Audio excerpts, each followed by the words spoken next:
స్వర్గంలో అన్ని ఉన్నాయి కాని చావు లేదు. భగవద్గీతలో అన్ని ఉన్నాయి కాని అబద్ధాలు లేవు. ప్రపంచంలో అన్ని ఉన్నాయి కాని ప్రశాంతత లేదు. ఈరోజు అందరి దగ్గర అన్నీ ఉన్నాయి, కాని మనశ్శాంతి అనేది లేదు. ఆనందం అనేది మనం పొందే అనుభూతిని బట్టి ఉంటుంది, మన వెనుకున్న ఆస్తిపాస్తులను బట్టి కాదు. సంతోషం అనేది సంతృప్తిని చెందే మనసును బట్టి ఉంటుంది, మనకున్న సంపదను బట్టి కాదు. సమాజంలో కొందరు ఎలా ఉన్నారంటే, పక్కోడు బాగుపడితే ఓర్వలేరు, బాధపడుతూ ఉంటే ఓదార్చలేరు, కష్టంలో ఉంటే సహాయపడలేరు.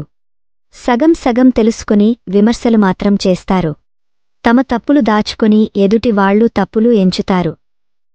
అబద్ధాలు చెప్పి ఒకరిమీద నిందలు వేస్తే ఆ క్షణం నీలాంటి 10 మందికి నువ్వు కరెక్ట్గా అనిపించవచ్చు, కాని కాలం నీకు వ్యతిరేకంగా మారే రోజు ఒకటి వస్తుంది. ఆ రోజు మాత్రం నువ్వు ఖచ్చితంగా అదే 10 మందిలో దోసిగా నిలబడాల్సిందే. జీవితంలో మనం మాత్రమే ఎదగాలి అనుకున్నప్పుడు మనం పడిపోతే పట్టుకోవడానికి ఎవరు ఉండరు. మనతో పాటు మన చుట్టూ ఉన్న వాళ్లు కూడా ఎదగాలి అనుకున్నప్పుడు మనం పడిపోతే పట్టుకోడానికి 10 చేతులు వస్తాయి. ధనంతో చేసేది మాత్రమే సహాయం కాదు, మంచి మనసుతో చెప్పే 4 మంచి మాటలు కూడా ఎదుటి వాళ్ల జీవితంలో వెలుగులు నింపుతాయి. కాస్త ఓర్పు సహనంతో ఉండి చూడు, జీవితం నీకు చాలా పాఠాలను నేర్పుతుంది.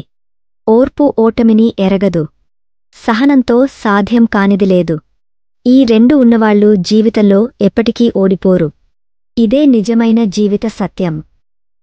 కొన్నిసార్లు మన మంచితనమే మనల్ని ఒంటరిని చేస్తుంది. అది మనకు అర్థం కాదు. అర్థమయ్యే సమయానికి మన దగ్గర ఏమీ ఉండదు. కళ్లల్లో కన్నీరు, గుండెల్లో బాధ తప్ప. చెడు స్వభావం గలవారని తెలిస్తే సొంత వాళ్లైనా పరాయి వాళ్లైనా సరే పక్కన పెట్టండి.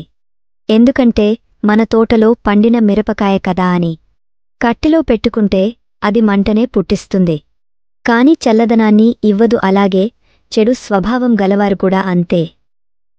నా దగ్గర ఏముంది ఇవ్వడానికి అని మనలో చాలామంది అనుకుంటారు.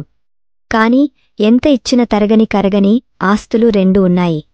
మొదటిది స్వచ్ఛమైన నవ్వు, రెండోది సంతోషాన్ని, ప్రేమని పంచే వెలకట్టలేని ఆత్మీయత. కష్టపడి సంపాదించిన ఆస్తులు కర్పూరంలా కరిగిపోవచ్చు, కాని మనకు సహజంగా వచ్చిన ఈ ఆస్తులు పంచే కొద్దీ పెరుగుతాయి.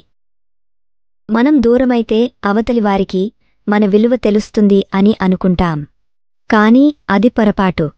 మనం పోతే ఇంకొకరు దగ్గర అవుతారు అనేది నిజం. నువ్వు కాకపోతే ఇంకొకరు అనే విలువలు లేని సమాజంలో బతుకుతున్నాం. జీవితంలో ఏది కోల్పోయినా పర్లేదు, కాని ఇంకొకరి కోసం మనల్ని మనం కోల్పోకూడదు. ఎందుకంటే మన ఇష్టాలు ఏంటి అనేది మనకి మాత్రమే తెలుసు.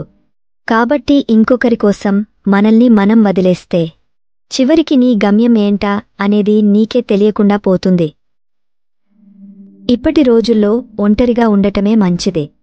ఎందుకంటే ఎవరితో ఏం మాట్లాడినా ఏదో ఒక తప్పు వెతుకుతూనే ఉన్నారు. మనం మంచిగా మాట్లాడినా ఎదుటివారికి చెడుగానే అర్థమవుతుంది. ఒకవైపు నీకో సమస్య ఉందని చెప్పుకుంటే నిన్ను చిన్నచూపు చూస్తూ నీ బలహీనతను ఆధారంగా చేసుకుని నిన్ను వాడుకోవాలనుకునే మనుషులు ఉన్న సమాజం మనదే. రెండోవైపు మంచితనంతో సహాయం చేస్తే సమస్య తీరాక చేసిన సహాయాన్ని చిన్నదిగా చూసే మనసులు ఉన్న సమాజం మనదే. నీ ఎదురుగా నిల్చొని నీ ముఖం చూసి నీ గురించి మాట్లాడడం చేతకాని వారే నీ వెనుక నీ వ్యక్తిత్వాన్ని విమర్శిస్తూ మాట్లాడతారు. అలాంటి వారెప్పుడు జీవితంలో వెనకే ఉంటారు. ఇటువంటి మంచి వీడియోస్ కొరకు మా ఛానల్ని ప్లీజ్ లైక్, షేర్, సబ్స్క్రైబ్ చేయండి. మరిన్ని వీడియోస్ కొరకు మాకు ఇన్స్పిరేషన్గా ఉంటుంది.